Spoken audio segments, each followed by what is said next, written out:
বাংলাদেশের নোয়াখালী ডিস্ট্রিক্টের একটা পুরনো প্রথা বা সংস্কার আছে, যেটা হলো মকর সংক্রান্তির দিন বা পৌষ সংক্রান্তির দিন মা বসুমতীকে বাস্তু পুজো দিয়েই তারপরে ঘরের সমস্ত কাজ শুরু করা হয়।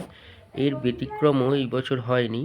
দেখুন, যেহেতু আমরা বাংলাদেশের নোয়াখালী ডিস্ট্রিক্টের লোক, সেই জন্য আমাদের বাড়ির মা, জেঠিমা, কাকিমা, বৌদিরা সবাই এই প্রথা পালন করেছেন। দেখুন, আরেকটা কথা, যেহেতু আজকের দিনে ভগীরথ মা গঙ্গাকে মর্তে আনয়ন করেছিলেন, সেই জন্য এবং মা গঙ্গা গিয়ে সাগরে মিলিত হয়েছিল এবং ওই জায়গাটা গঙ্গাসাগর নামে পরিচিত হয়েছে। আজকের দিনে প্রচুর প্রচুর পুণ্যার্থী এসে সেই গঙ্গাসাগরে পুণ্যস্নান সেরে ফেলেছেন এতক্ষণে। এখনও পুণ্যস্নানের সময় বাকি আছে, বাদবাকি যারা আছেন তারা অবশ্যই পুণ্যস্নান সেরে ফেলবেন। যাই হোক, শুভ দুপুরের শুভেচ্ছা রইল সকলকে। ভিডিওটা কেমন লাগলো কমেন্টে অবশ্যই জানাবেন বন্ধুরা।